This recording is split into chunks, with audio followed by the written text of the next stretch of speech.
I won't repeat some things that you've already heard, and I'll just tell you that I come from a background of an undergrad degree in criminal justice, and so at one time I actually thought that I was going to devote my career to the juvenile justice system as an undergrad student anyhow.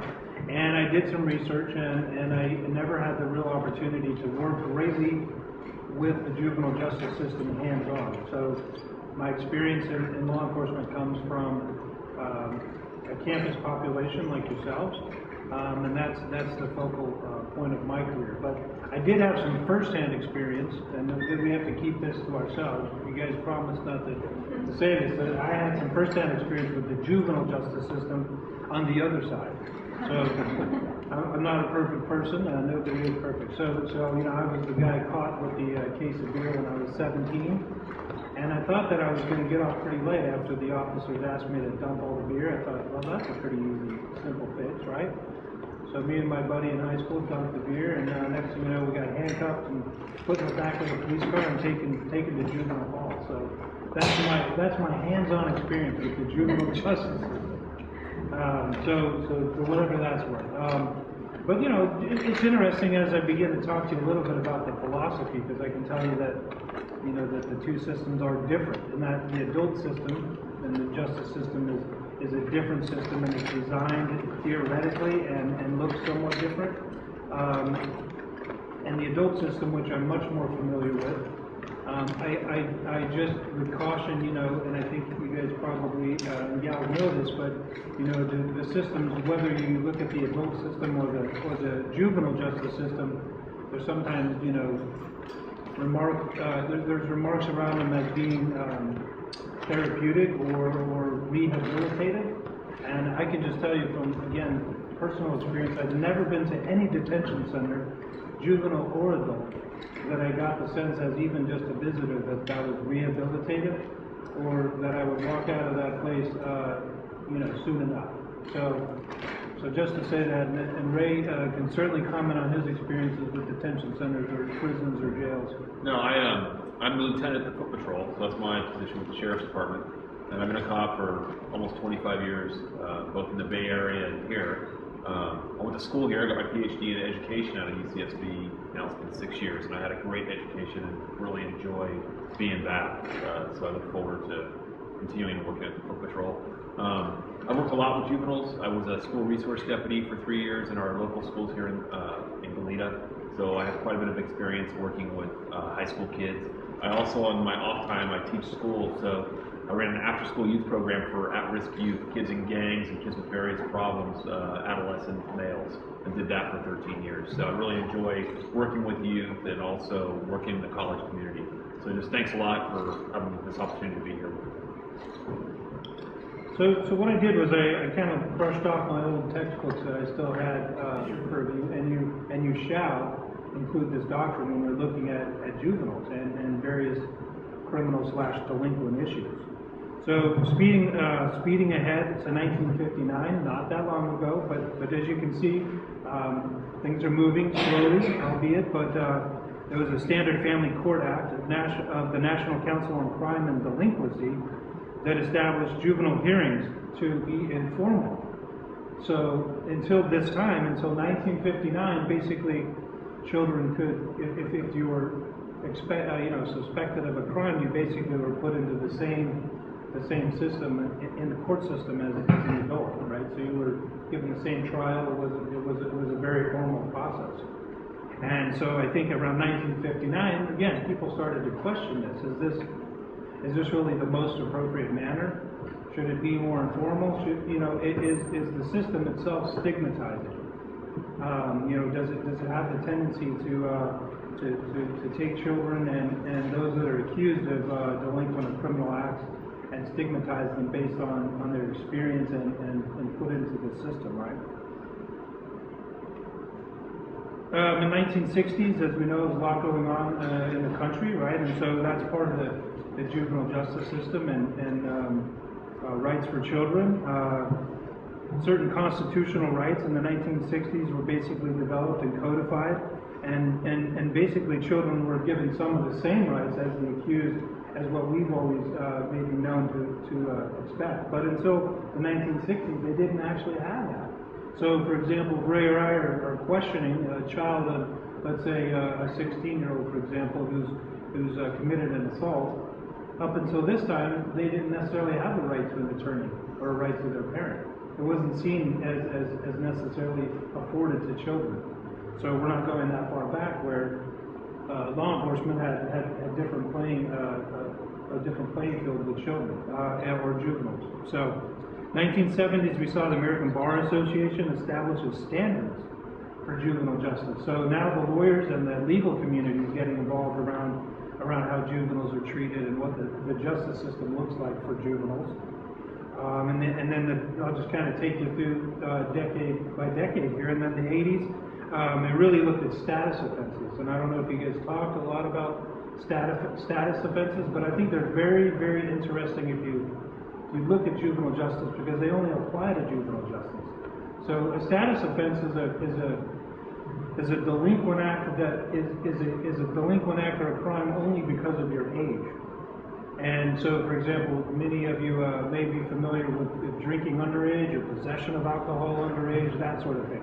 That's not illegal per se; it's a status offense if you're under 21. But the unfortunate part is when we looked at the history. If you go back and research status offenses, what you see is you see a lot of cases where women or young females are actually treated much differently. And so what's considered delinquent under the status offenses isn't necessarily the way that the young men or the boys are treated in the system. And I don't mean that necessarily a crime. I mean, for example, a younger woman having a sexual relationship maybe with an older man, and that could be a problem. So under the state laws and the governing system, that could be looked at.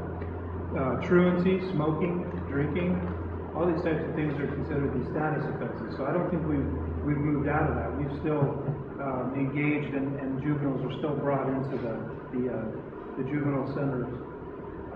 But we have, I think, done a pretty reasonable, good job about separating adults and juveniles. And so I'll tell you that, at least in the state of California I can speak to, it's heavily scrutinized. It's a big issue.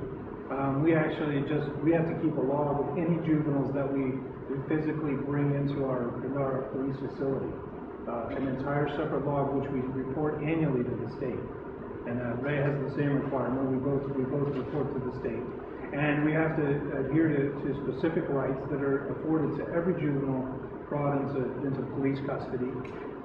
And so that separation, I think, has been seen as a positive thing, in that they should never be mixed or be brought in together. So, for example, if I have an adult person being detained, I can't put a juvenile in the same room, let alone the same facility, even for a moment, because it's just seen as a stigmatizing factor. It's seen as one of those issues that the system has recognized as a common denominator. So I think that's good. There was this incident, I think it was a year ago, where a professor had brought some at-risk youth to visit camps and stuff, and they were pulled over by a ID patrol guy, and then some sheriff came and was harassing them, and they didn't do anything. They were with a professor here. So how does those incidents even happen if you aren't doing anything but because it looks suspicious or whatever? How does that even happen? Or what's done to prevent when stuff like that happening? Yeah. Well, first of all, I mean, police work. We operate under the U.S. Constitution, so we're given constitutional rights, and we have to abide by very, very specific laws. And I'll just, they're actually, they are laws, and I don't just say protocol, but it means that I have to have a particular reason that I can articulate in a court of law and testify as to why I stopped you. So you're a free citizen in the country, like this young lady here. I can't actually tell her, hey, where are you going? You have to stop, right? Unless I have what's called reasonable suspicion. Okay, and that's defined in the courts. It says under your Fourth Amendment right, you have a right to be free of unreasonable searches or seizures. And I, as an officer of the law, I can't infringe on that. But if I feel that I have reasonable suspicion that a crime has been, will be committed, then I can detain you for, in some states, a specified amount of time. California is a little more liberal than Nevada, where I came from, where it was 60 minutes. So I had a 60-minute clock from the time I actually stopped you to conduct an investigation and say, hey, what's going on? You're not free to go, but let me ask you these questions, because you seem to be walking back and forth in front of this pawn shop. And I don't know, that just, in my training and my everyday beat out here, that just doesn't look right. So can I see some ID? Can you tell me what you're doing? Oh, you okay? You're waiting for a friend? Who's your friend? Oh, that's Bob. And oh, you know what? Here comes Bob. Hey, Bob, you guys hooked up? Yeah, we're going to lunch. Sir, have a nice day. Take care. You're free to go. So that's just a scenario of reasonable suspicion, right?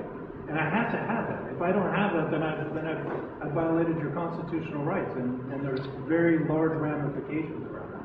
So like, is that like for those people that they got stopped basically for no reason because they were with a professor and they were just kind of getting it toward like ILS and UCSB, like what would they be able to do in order to like, hold that officer or agricultural control guy like accountable? Yeah, accountability is very important. So if a person feels they were stopped for, let's say, no reason, obviously you could ask the officer, why was I stopped? Hopefully that officer can provide an answer. And if you're still not happy with that answer and you feel you've been wronged, you could always make a complaint with the department. You can drive to the foot patrol. We have complaint forms. You can ask to speak with the supervisor. You can always go, one notch above and ask for a supervisor and try to find out exactly why you were stopped. Like Dustin said, the officer needs a reason in order to stop you. You just can't stop anybody. And our complaint form is online, so we put it on our website. There's got to be checks and balances. Yeah, absolutely. And accountability is absolutely crucial. I can just tell you that. And I always tell my cops, if we can't be accountable to ourselves, who are we accountable to?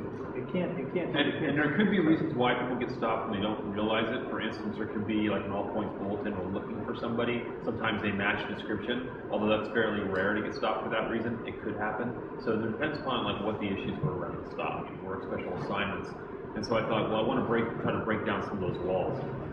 Getting back to your question, I think sometimes it's a couple of different reasons. One is, to some degree, the students really don't understand what we do as police officers. You see us giving tickets, you see us making arrests, but maybe to some degree you don't understand all the reasons why. And then to a different degree, I think some of the officers that have worked for me or before me, weren't maybe as kind as they could be or weren't as friendly as they could be. So my big thing is service. I expect the deputies and officers that work under my command to be about service and making a difference in the community. So I encourage them to go out and walk and get to know the students and talk and be part of the community.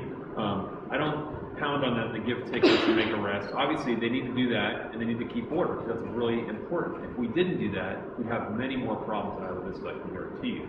But I really believe about service. I try to involve students in a lot of decision making and identifying problems. I have a student panel. So we've limited it to about 20 students, so I can't get too many involved, because when you're trying to make a decision, 20 people is quite a few people to try to all agree upon something.